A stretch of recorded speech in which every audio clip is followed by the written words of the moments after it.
I had a bad evening. It kept getting worse. I kept losing you in chess, which was just terrible. It was a long flight. It was a long night. It was The gears weren't spinning as fast in your head. I know, right? Like, I was just like, what am I thinking? Like, a couple times I had you dead to rights on the chessboard and just total. It was just total lack of awareness. It's like, wow, this is my race weekend summed up here in one chess match. The following is a production of Dirty Mo Media. Hey guys, welcome to another episode of Actions Detrimental. I'm Denny Hamlin, driver of the number 11 Sport Clips Toyota this weekend, and co-owner of the number 23 and 45 for Bubba Wallace and Tyler Reddick.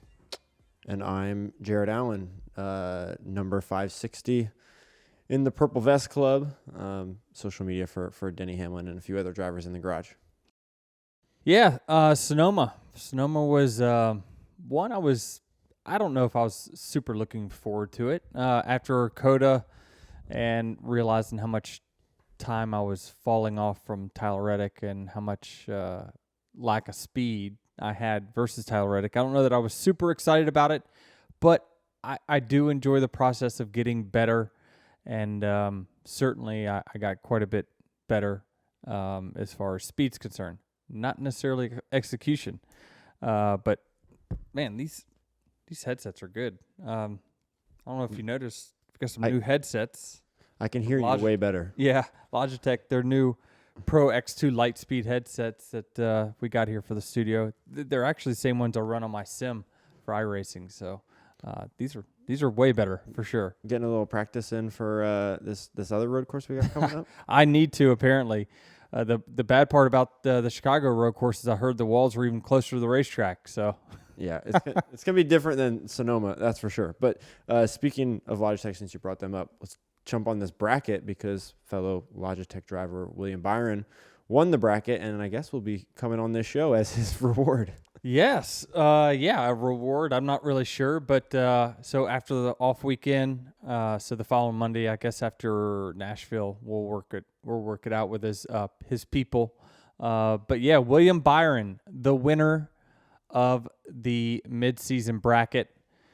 I would like to say thank you, William Byron. You won my little golf league bracket for me.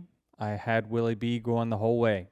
Now they're saying, well, Denny, how can you not pick yourself to go the whole way? Because of weekends like this. I mean, William's just been solid, and I told him before the race, take me to the promised land, brother. So, yeah, it was closer than anticipated. Like I was talking about at driver intros, though, William was like, man, I thought, he was telling me going into this week, I felt pretty good about it. I feel like we'll qualify up front and we'll have Brad by a certain amount of speed. And he's like, next thing you know, we qualified 25th, 26th. And he's right beside me. I'm like, oh. Yeah. He says, yeah, I'm a little nervous myself. So it was cool to see how, that it was close, in a race where, the TV probably lacked at times stuff to talk about. I mean, these guys were running right next to each other for most of the day, and I looked when I was in the infield care center, getting my doing my concussion test and all that stuff. I look over there at the TV, and these guys are running 1 second apart in like 15th and 16th or something. So, great job for Brad making it to the finals, but just comes up a couple spots short. I posted on Twitter that anyone that could guess the winner of the bracket and by how many spots, I would send you some stuff. I was very vague there, so I got to figure out my mom has got my stuff. She's the one who, kind of hoards a bunch of stuff down in my basement, and that, I give away for like fan stuff or whatever. There's 15 people that got Byron by 2 spots right. A lot of them, I look at the names. These are people that I see on Twitter often. So, well, I guess they follow me. So yeah, they're in your mentions. Yeah, no doubt. There's a couple DFS guys in here that play fantasy for sure. Nicole Huddy, I see her in my mentions quite a bit. She's a good fan of mine. So, yeah, it's great. And there was an official winner of the 46,000 brackets. We had one winner, Jared Rusher. Jared Rusher was the official winner. Think about this. We talked about this before we went live on air here. Tell me, Jared, what was the most surprising thing about his bracket? Well, here, you read off how he the did. many correct in each round. Okay. Yep. In the first round, he got 13 of 16 correct. The second round, 7 of 8. Like, you got to think, if you remember, there were a ton of upsets in the first round because of wrecks and attrition. Yep. Then, in the final 8, he went 3 of 4. And then he had the final 4 correct, and he went 2 of 2. So, and then in the final round, he went 1 of 1. He had the winner, William Byron. So that's where I was surprised, right? Because if he has the final 4 correct, that means that he was all in on the Bowman-Berry combination, beating Ty Gibbs, which I think was... That was 50-50. It's 15 seed versus an 18 seed. But then he has Bowman-Berry beating Bell, who was running very well at the time. I think he was leading the points. Yep. And then beating either you or Larson at Charlotte, which, again, I think is to pick that combination over both of those guys when Josh Berry didn't have much experience in the next-gen car. Yeah. Like, that's just a wild pick. Hey, you know how you see, like, on NBA Finals and whatnot, they have a dog that, like, bounces a ball into a basket and makes its picks. Like, Yep. I wonder if that's how this went down, or he just was like, well, Kyle and Denny, they're either going to finish really good or they're going to finish really bad. Well, I mean, job well done. You beat a lot of other people. Thanks for everyone who participated. It definitely got some good social media steam, and hopefully, NASCAR will latch onto this next year and do something with it. I mean, Jared even got tagged in an NBC post about the bracket challenge yesterday. I did. Really? NBC's NASCAR Twitter account tagged Jared along with you and Dirty Mo. An inactive Twitter account, Jared Allen. Jared. Yeah. I mean, it's every week now I'm hearing people shouting your name. Every week. It was a little quiet on the West Coast. I don't think the pod has reached out there just yet. Yeah, it's true. I thought, speaking of this bracket, I thought it was cool that the drivers took they were thinking about it. They embraced I think yeah. Brad was the one who initiated the conversation on Twitter last week, right? And then I passed by William at the Better Half Dash running last week, and he was like, hey, coming on the podcast. So they were, he was confident then. Yeah, he was going to win it. They were both thinking about it. Yeah. I mean, when I saw that Brad was like 1 second behind William with 5 or 6 to go, I'm like, he's got to be. He sees him. Brad is pushing, to get there. Interesting enough that I was pushing when I was behind William Byron, which is why I ran into the inside wall down the front straightaway. I talked about it before the weekend even started that, like, getting better at road courses in general was going to be a process for me. I knew that wasn't going to happen overnight. I was very, very happy with our performance this weekend.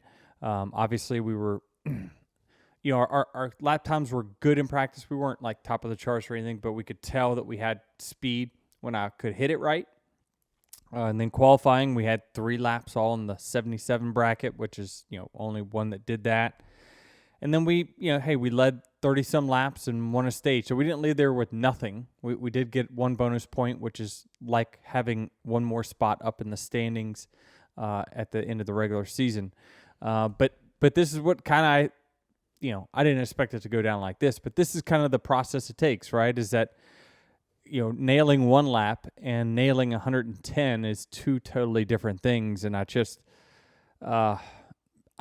it's just usually I like kind of run off track or I have a bad restart or something that kind of, makes me lose track position most of the time on road courses. But I felt like I really put together a solid day all around. Now, again, we lost track position when that caution came out, which, I don't know how I feel about that.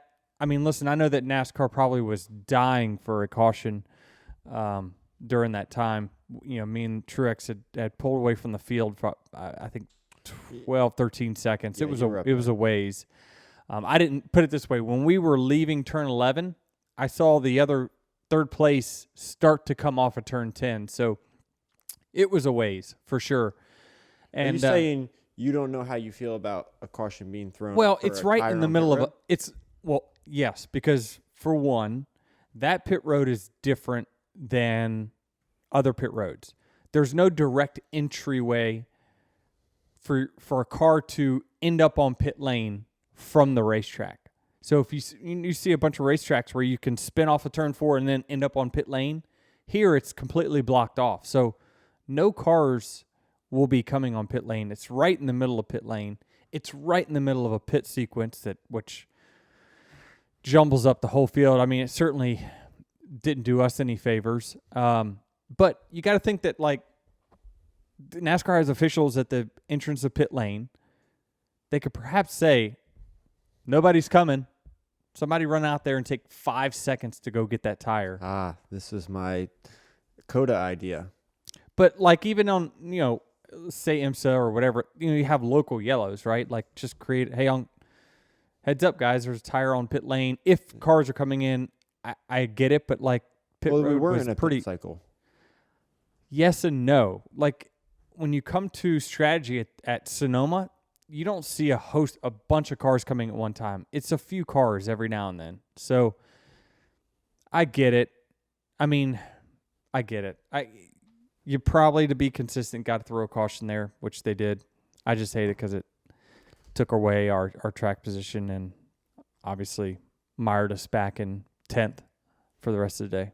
Yeah, well, isn't that kind of a battle you'd have anyway? Because there were no stage breaks. So I guess if you could plan it so you're always restarting up front at the beginning of the next stage. But typically, the leaders will lose their track position, like Truex, and have to. Well, the ones drive that back to the pitted field. that flipped in front of us when that caution came Yep. right before the end of the stage were ones that said, "Okay, we're not running in the top 10 anyway. Right. Let's go ahead and pit here in case a caution falls. Whoever has not pit now has to restart behind us, and we only have a couple laps on our tires." So really, if you look at the guys that finished up front, with the exception of Truex, McDowell, Chase was he was up front for most of the day, if I can remember right. They were guys that flipped. They were running mid-pack, pitted, caught the caution. I mean, Kyle Busch comes to mind for sure. But yeah, it's so hard to pass. I just cannot believe how hard it is to pass. When you get near someone in these cars, your car loses so much grip. I mean, the pace I was setting out front, I was cruising, and me and Truex were gone. Like, Right. I was gone from Truex. He gained a little bit on that green flag cycle. He was a little better on the short run there, but then in the long run, I think it was about 10 to go or so in the state. No, maybe a little less. I didn't drive back. I was right 2 car lengths from him. I came back to him a little bit, and I'm like, man, we've got the 2 best cars. But man, the difference is that the caution comes. He had a good stop. He came out first on pit lane. I came out 4th. That put him with the 2 rows in front of me. I got jammed up by cars with tires in front of me. His lane went. Next thing you know, he's 6 spots in front of me, and I'm like, we run 1 lap on the. I was just on his ass, 13 seconds ahead of 3rd, and this is just the way it ended up. And now I'm mired back here. You just couldn't pass. Like, you could pass, but you had to be so significantly better than the car in front of you to do it. That's what was just so surprising about it. So What I'm curious, though, is with you talking about losing track position, is that this Sonoma race didn't have stage breaks, right? So you didn't have the regimented caution at 25, 50, whatever the laps were. You were leading the race at the end of stage 1. I assume, had we had stage breaks, you probably would have stayed out to collect that playoff point, or would you have pitted to stay up front to start stage 2? Well, that's a good point. What I'm getting at We is you would have, always since have we that- were leading the race, we would have probably pitted and gave up the stage points. Okay. And then there would have been guys that wanted to get stage point. So that would have flipped them to the back, and then we would have Right. flipped back towards the front. Okay. I would have rather had a shot to win than stage points for sure. Got it. But the way that we're doing with no stage breaks now, it actually lets the race play out more naturally, and so you don't have this flip flopping.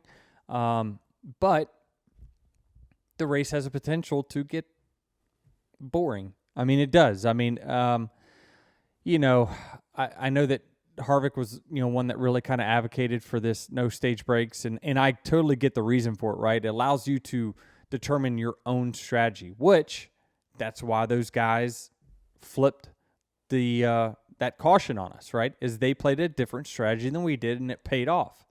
I totally get that for sure. But you have a chance with no stage breaks of this thing just going green. Had the caution not come for that tire, we could have been caution. Well, and then you had my wreck. So, Yeah. I mean, there was not much else to it. Do you think caution should be thrown for drivers knocking the tire barriers out of the way in turn 11? Well, they just need to make a more permanent thing there. I mean, we're not even racing on the surface anymore. I saw, Brett Griffin and those guys talking about it on Twitter, but I agree with them. And the problem is we're all searching for the paint on the racetrack. So someone keeps knocking the tires further right, and now we've got our whole car on the paint. And that just paint, while it is good for the grip of your car, it adds grip to all cars that do it. So such as turn 4, for instance. If you look, there's a big DoorDash label off of turn 4. Well, as soon as we got to it, it was like instant traction. So your car's sliding through the corners, and then bam, our car gains a ton of grip. Well, that's a passing zone, or it was one. So usually guys would get terrible runs off of turn 4, and if you were close to someone that got sideways, you can then charge and make a move on them into turn 7. But with this big old grip strip of paint that they put down on the racetrack, it levels all of our cars out. Like, excess grip for next-gen cars is not a good thing. It makes all of our cars run the same speed. It takes away a passing zone. We got to be a little bit more aware of where we're putting paint on some of these racetracks. They could have shaded it a little bit more off track and not messed up, the advertising that they had, but they painted all the way down into the track surface, basically. So you're saying that one of the passing zones at Sonoma, this was one of them, and it was kind of affected by the way the track is painted. Yes, absolutely. It was. And then, like we're talking about turn 11, we keep moving the track limits, right? Like, as you see, those tires just keep getting knocked further in, and that allows us to put, it used to be those tires would be on the rumble strips, it's not even rumble strips, by the way. Like, it's just built up paint. And so we're not even running on the actual surface anymore. If you put us back on the surface of turn 11, cars would not handle as good. But right now, we all go in there and we shoot for that paint, and our car just literally goes from sliding to grip, and then we take off all the same speed because our cars all have the same amount of grip. So you got to put us back on the racing surface where it's slicker, where car handling will matter. I think that passing was reduced a little bit by how the track limits in turn 11 and then the paint in turn 4. What were you trying to do when you were behind William there before you hit the wall? Because you were cheating to the left on the inside. Yes. So he actually got he missed the paint in turns 11, and I hit it very well, and I'm like getting a big run on him, and I'm thinking, oh my gosh, I've been riding on his ass for 15 laps. Like, I got to get around him because, I got passed by Larson because I just got held up by Byron. That's another thing, like, I've got to get better at is these road course passing, right? Is optimizing and being an efficient passer on these types of races. It's one thing to go out there and run by yourself and run a fast lap time. A lot of people can do that. But just doing it in a race condition is what the challenge is. So I'm pushing to get around Byron. I get a run on him, and I start to shade left because what I'm about to do, because I do have a run, is that as soon as we get past that little bend in the wall, I'm shooting to the left. to then put him on the outside Going up the hill. Up the hill. And so I just misjudged it. Like it was such a small hit. I thought I had something break when I hit the wall because it just shot me dead right and hit the fence. But like, my God, that was just terrible on my part. Awful driving. I hate it for my team because we were about to leave with a very good weekend. And you say, well, we were battling for ninth there or something like that. We had like sixth place right there in front of us.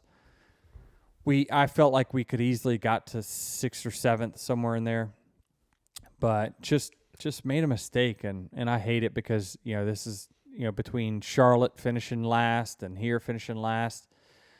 Like we're every time we get close to like, hey, we could leave here with the points lead or very close to it, it's like we finished last. It's just so frustrating. But at least we left there with one more bonus point. Yeah, is that a consolation prize? Like as a driver, if you had a win in your pocket and you were locked into the playoffs, going to a racetrack, if you knew that you could leave with a playoff point or leave with 10 points, well, would you rather have the playoff point? Like I said, that one playoff point is the same as moving up one spot in the regular season. So the difference between if you finish fifth or fourth in the points, that one you get one more bonus point. So it's like automatically moving up one spot in the regular season. So it does matter. It's the only solace I left there with. I mean, it was just kind of me and you on the plane, right? And we were like, well, that was a waste of a trip. I'm like, well, and then I said, well, we left with a bonus point, which is good. So we didn't leave with nothing, but I had a bad evening. It kept getting worse. I kept losing you in chess, which was just terrible. It was a long flight. It was a long night.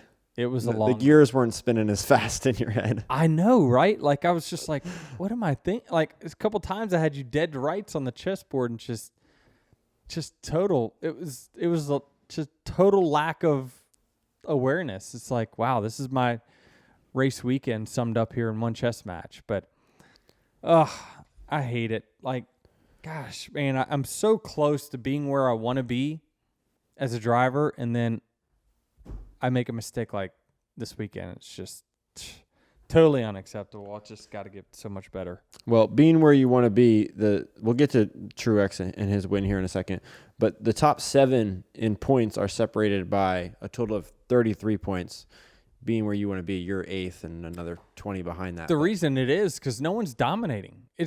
People are doing things that I'm doing. Like they're having a good week and then they go finish 25th, and then a good week and they go finish 27th. Like there's just been no consistency at the top of like consistent drivers putting 5-6 weeks together. But that's good, right? No, The it's overall great for health of the competition. I sport. still feel like I'm in it.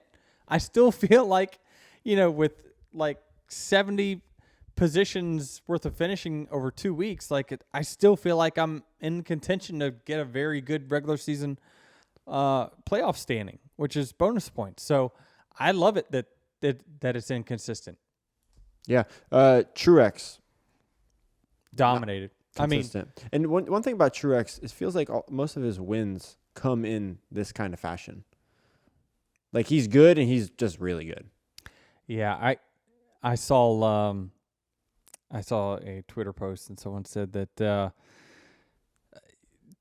Martin Truex wins aren't usually exciting. Right. That's what I mean. When he's good, he's just better than everybody else. Yeah, and he was. He ran us down after stage 1. He gained a little bit of us on the pit sequence, but he just kind of ran us down there. Now he didn't leave us once he passed us, and we kind of had a miscommunication on in turn 11 there on whether he was inside or not. But we gave up the lead nonetheless, and then just kind of sat there behind him for a while. But he was good. I mean, he really was good. This is one of Martin's best racetracks, and anytime he shows up somewhere and he's good in practice, you can bank he's going to be good in the race. He's just that team and him are exceptional at this racetrack, and he's even if his car's not perfect, he'll find a way to be in contention because he's so good there. What did the Toyotas find from last year to this year? Because all the Toyotas were good, at least in qualifying. Yeah, I mean, I think we talked about it a lot, but really our car was at such a deficit because our bodies were essentially built around a bigger spoiler. And when NASCAR cut the spoiler down before the first season of Next Gen, it really changed the aerodynamic properties or characteristics of what we designed our car around.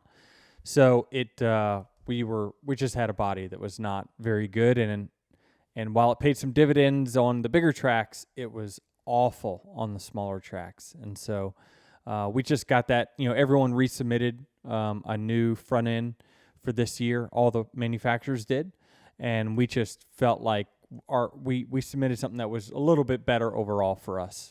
But it had to be in a box. So just so you know, NASCAR, you can't just design whatever you want and have a huge advantage over the field. NASCAR says, okay. We're learning that. Yeah.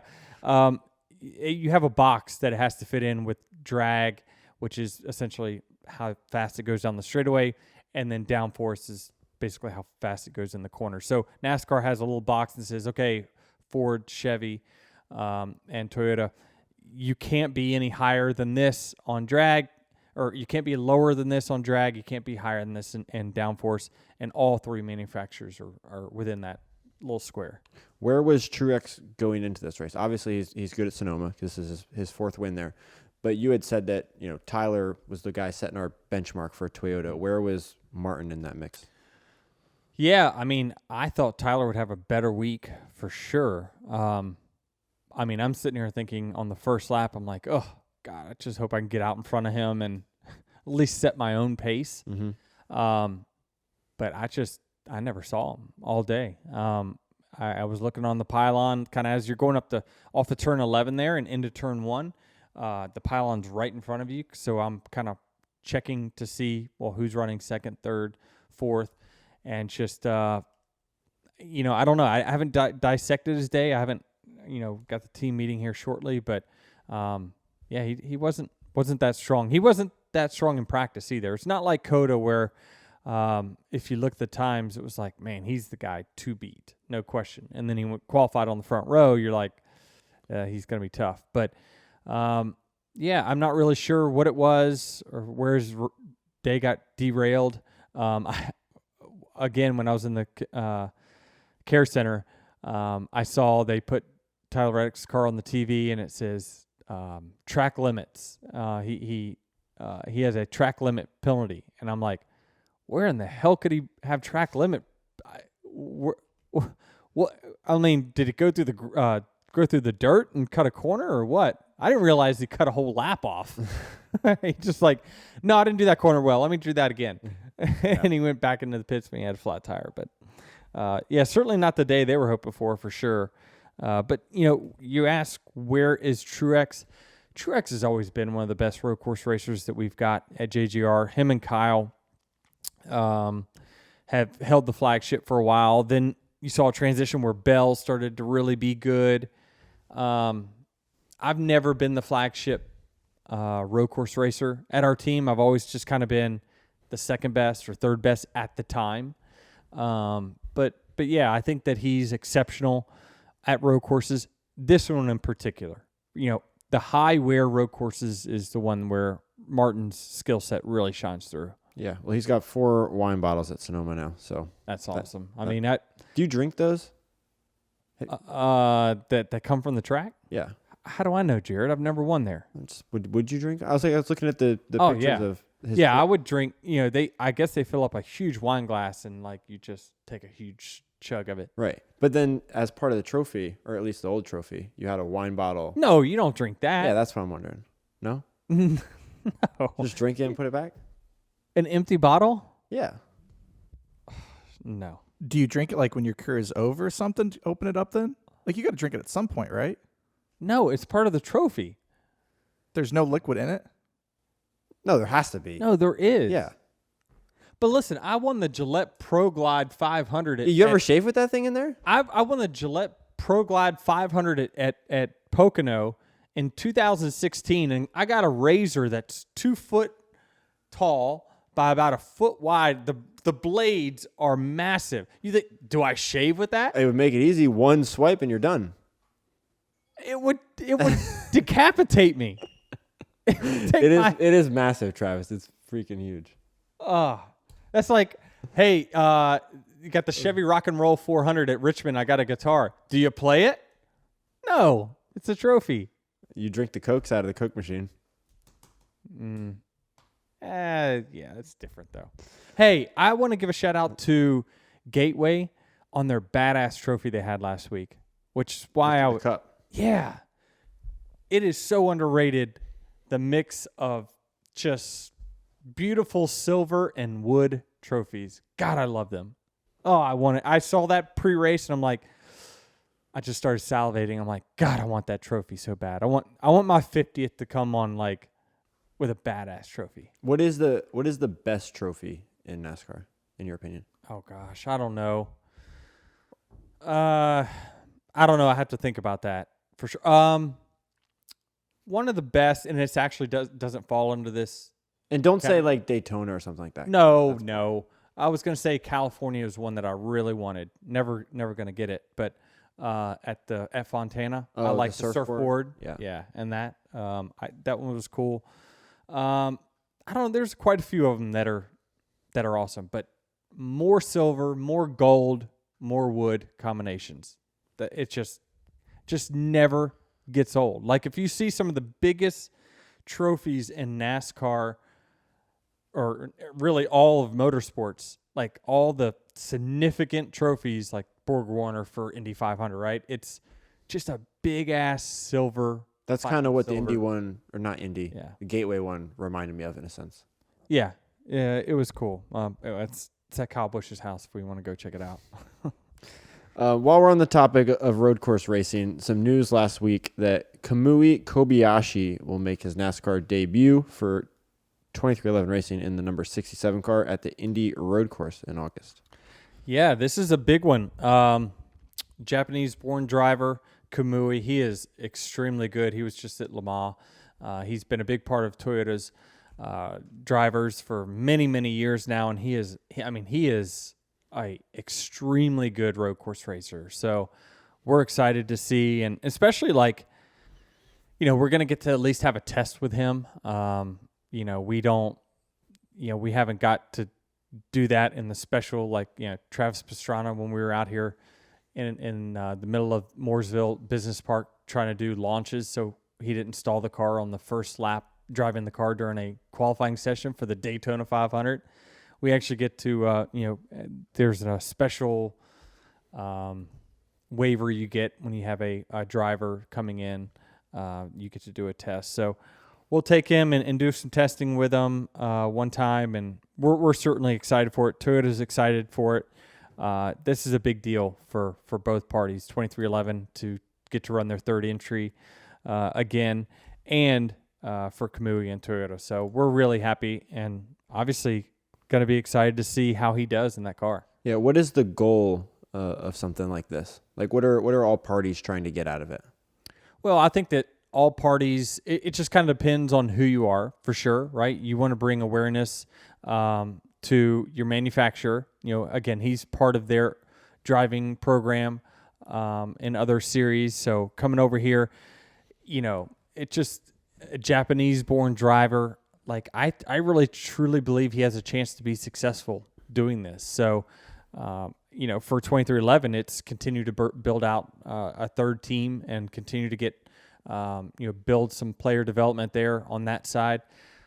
So that's what it is for us, certainly, and it's a big partnership between us and Toyota. Yeah, I asked that because if you look back to when Travis drove for you at Daytona, the feel of that versus this seems a little different to me, right? This one had a big announcement overseas in Europe, whereas Travis, that felt like a personal goal that Travis just wanted to drive in the Daytona 500, and it seemed like it was just put together a little differently. Yes and no. They were put together actually pretty similarly, but Travis had some previous NASCAR experience, and so Kamui doesn't. So I think that I think he's going to run. Considering like how well Kimi did in the Project 91 car at Watkins Glen, like it gives me a little bit of at least in practice qualifying he was pretty fast.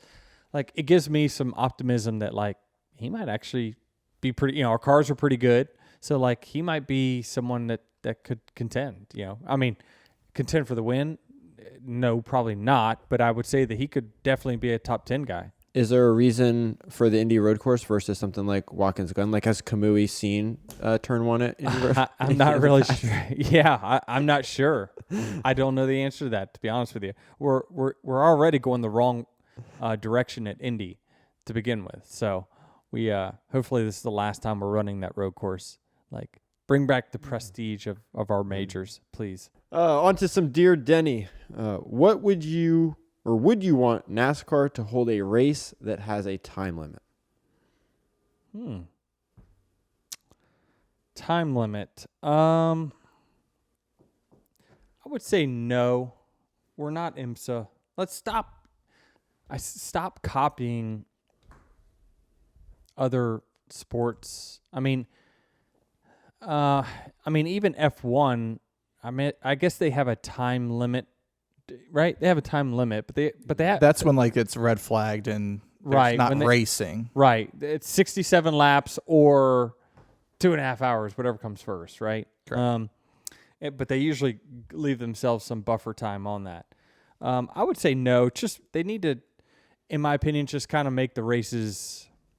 The races are taking longer. These cars are slower than the old cars, so running the same amount of laps as we did when we had 900 horsepower, the cars are just slower. So it takes longer. These races are lasting longer, which that's all good, but we have no time for post-race interviews anymore. Like, you don't even hear it's victory lane and see ya.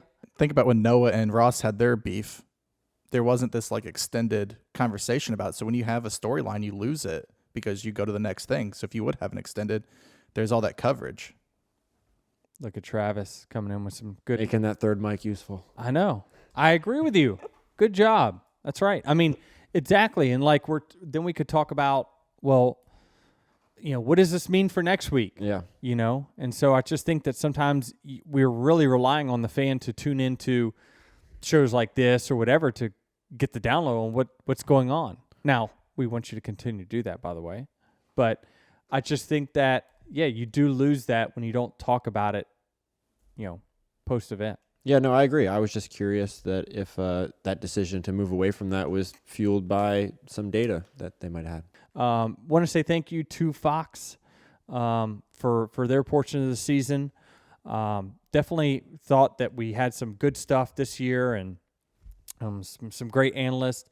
I loved hearing McMurray in the booth. I think he is such an undervalued analyst within our sport. I liked actually the combination of kind of him and Boyer and how they go back and forth. And I think, generally speaking, Boyer's gotten better this year.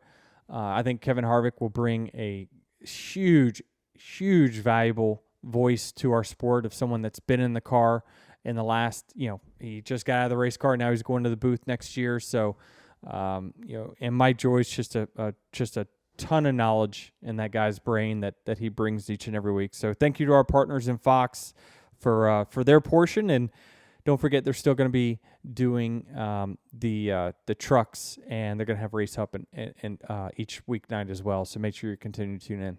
But so long, caricatures. So long, caricatures. Yep. Goodbye. Hopefully I'll never see you again. But evidently I dug into it, and they're like, oh, this comes from way up in Fox. Like, somebody way up likes them. And yeah, they could give two shits about Denny Hamlin's opinion. they don't give for sure. After retiring, would you be interested in driving in Le Mans now that NASCAR is invested in that? Never once has it come up on my bucket list of things that I'd care to do. I don't know. I mean, it's not what I was born aspiring to do. I understand that it's a huge race. I get it.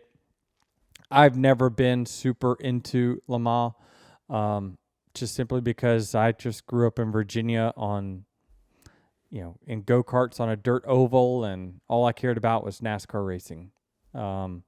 So no, it's not on my list. I would love to attend. I think it'd be cool to attend. I like those events because it's an event. I'm not going there to watch cars go around a racetrack for 24 hours. I'm going there to see, well, how are they branding their team apparel? How are they doing their cars? How is the team look? And how does, I'm interested in all those kind of things. Like, what kind of pre-race parties are there, like, for the event? Anything that we can learn as a race team. Hospitality, how are they treating their sponsors versus what we do? I definitely like to go there for that reason, but as far as participating, no, probably not. Have you spoken to anyone that was a part of this Garage 56 project? It seemed like it was a success overall. Yeah, I think it was, and I mean, it certainly was a lot of effort put into it for sure from NASCAR and Hendrick Motorsports and Chevrolet. So it was. It definitely, if you look at kind of, how much publicity it got, it sounds like the people at Le Mans were really excited to see that car. And so, it's such a far reach of a next gen. Like, it's a next gen car, but there's not a ton. I don't know. I mean, maybe 50% of the parts are true next gen. Maybe it's less. Maybe it's more. But generally speaking, hey, this is a stock car built from a next gen platform, racing in the Le Mans. And I guess it was only out of the race for an hour. So it ran like 23 hours or something like that, 22 hours. So that was definitely a success. Certainly a lot of resources was poured into this from NASCAR. I'm sure it cost a ton of money, but, from the articles I read, it's more about, NASCAR's trying to get some global interest, for our sport. And so, I think that anything we can do to grow our sport's a better thing. And hats off to, for NASCAR, Jim France and Hendrick for putting that all together and putting all the effort and the time they did to make that a success. 16 races in, the halfway point in the season. What are your takeaways so far? Just from you personally and just from the series as a whole.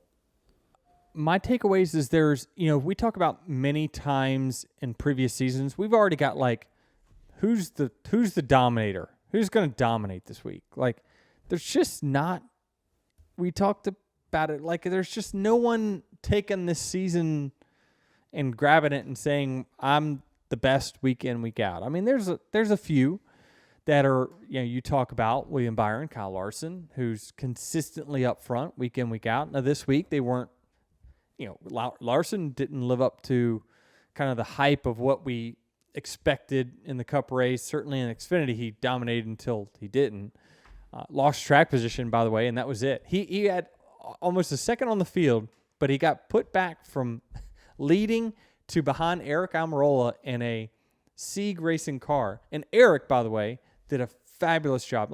I have to give props to Eric because he did not make any mistakes when Kyle Larson was behind him. I watched him. His technique was good, like his lines were good, and he just didn't make any mistakes.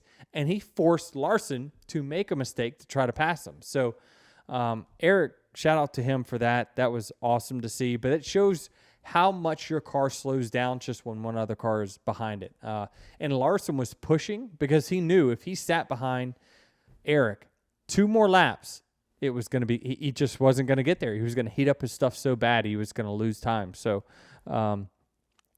he didn't win there. He ran kind of mediocre in his standards on the road course.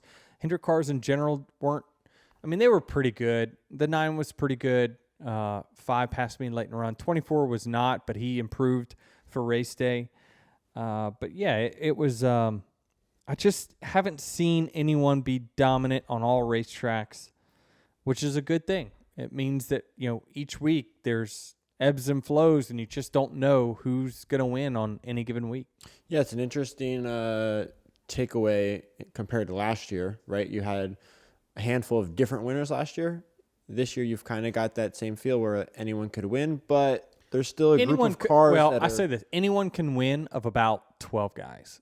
There's 12 guys that you're like, and then there's just everyone else. But that everyone else seems closer, or at least these guys have a good 5 weeks, these guys don't, and the points are closer. Yeah. So when I say, there's 12 and then there's everyone else, so that let's just call it the next 8 drivers after the 12, they're closer now to the best 12 than they've ever been. Right. But still week in, week out, the winner will come from one of these 12.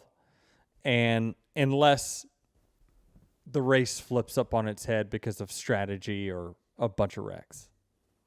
One thing we didn't talk about at the beginning of the show, some housekeeping from last week. Eric Jones and Legacy Racing, the next team to get hit with a major penalty. Well, they've been hit. They've been kicked in the balls. They've done everything possible for that team this year. They are, when you got Noah Gregson saying, I'm counting down the days of the offseason and we're not even halfway home. Yikes. I mean, I think that, that team obviously making an announcement going to Toyota next year.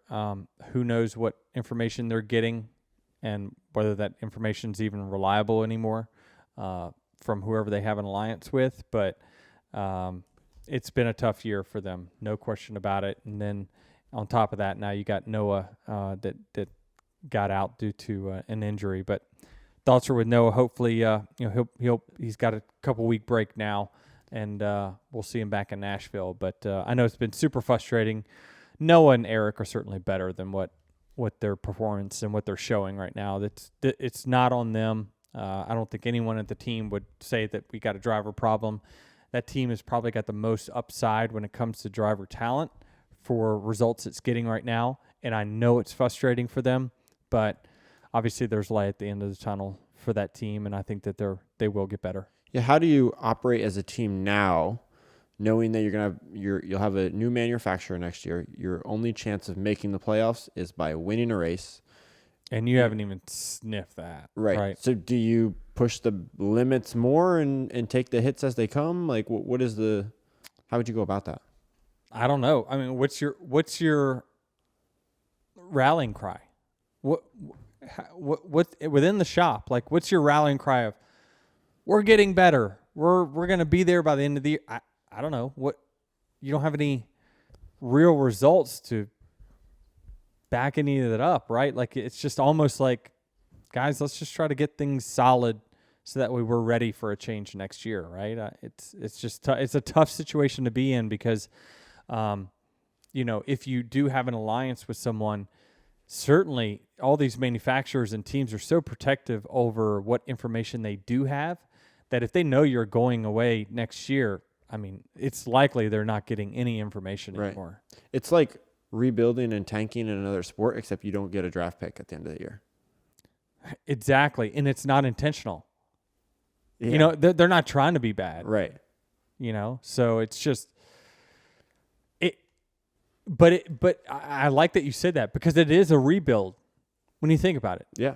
They fought for so long. That team legacy, let's not forget this was Petty GMS and it was Petty before that. They've always just been mediocre at best, right? They would get a few wins here and there, not much. They had the win at the Southern 500 last year with Eric Jones, and it was like they were hitting that was like their peak, and then it just went kind of downhill from there. But they are in a rebuilding year for sure, and I think the rebuild will take years for that team to be where they want to be for sure, because it just takes time. I can tell you, as a guy building a team from the ground up, we're 2.5 years into 23XI.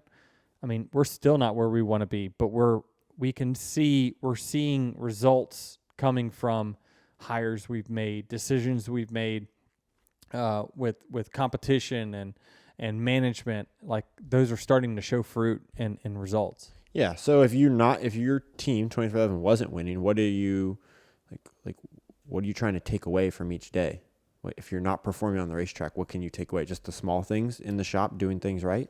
Yes, on such a weekend like this, our 23XI is probably looking around and saying, okay, well, the 11 had the same car as us. Like, why was he faster than us? And, how much of that was track position? How much of that was just whatever?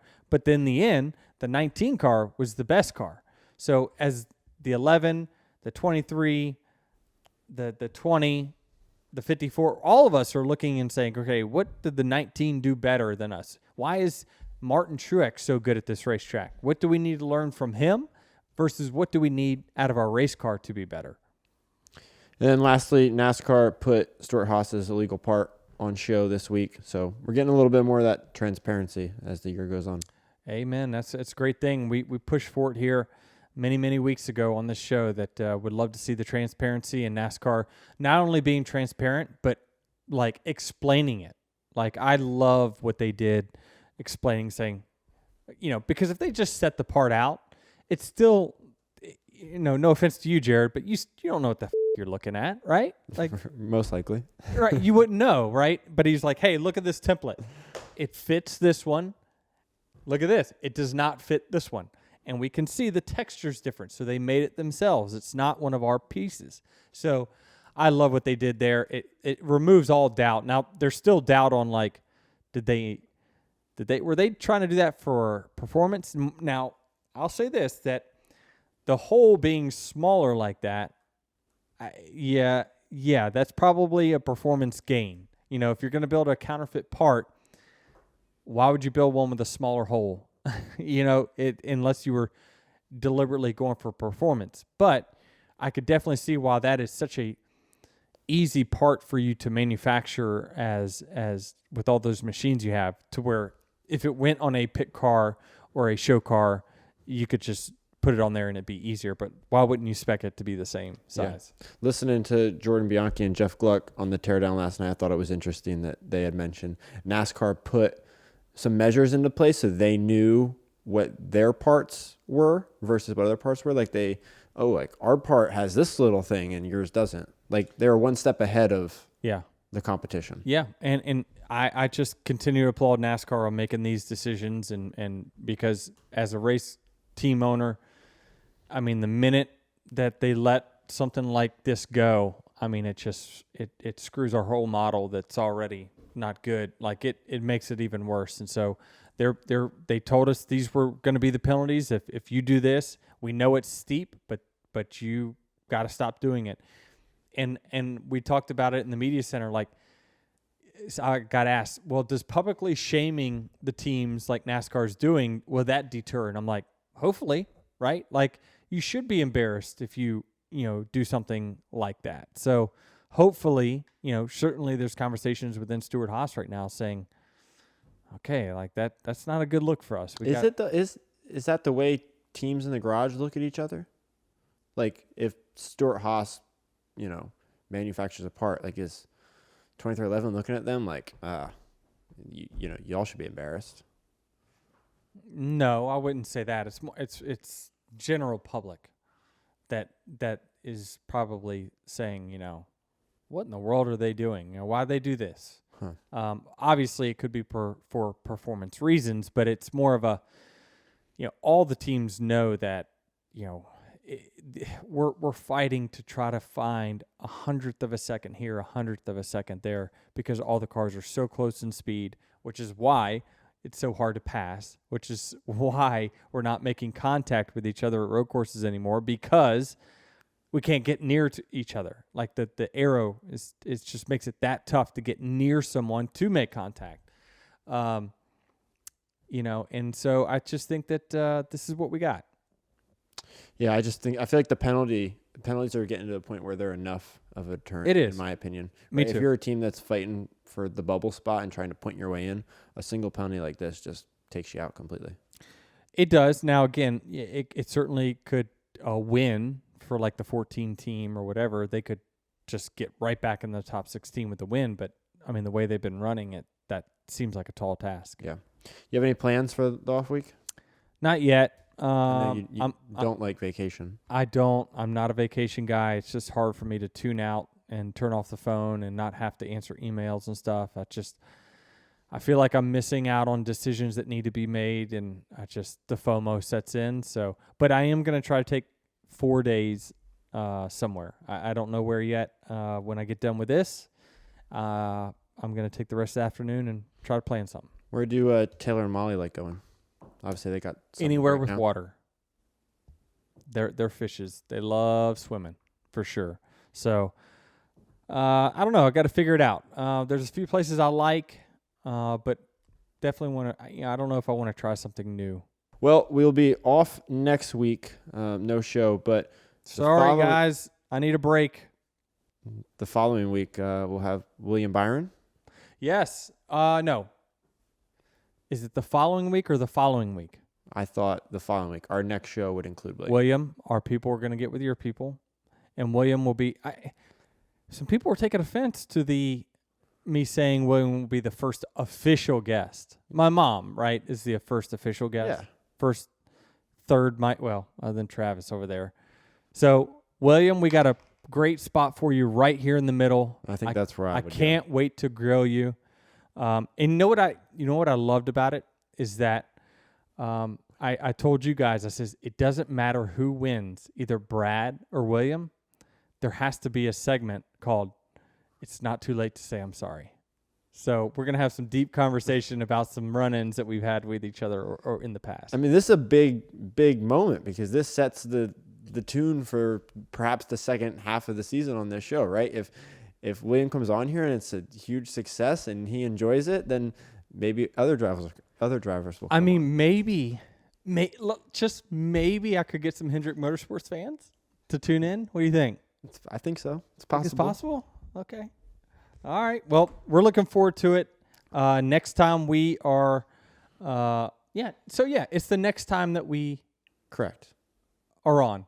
We're going to have Willie B here. Yeah. So Send your, what I was going to say is just send your questions in on Twitter. If you got anything yeah, there you you go. want to know There you go. about William and Denny, Yep. send them in. Send them in. Where do they send them into? Travis, where do they send them into? To Dear Denny. Dear Denny. Use that hashtag Dear Denny or Dear Denny and William.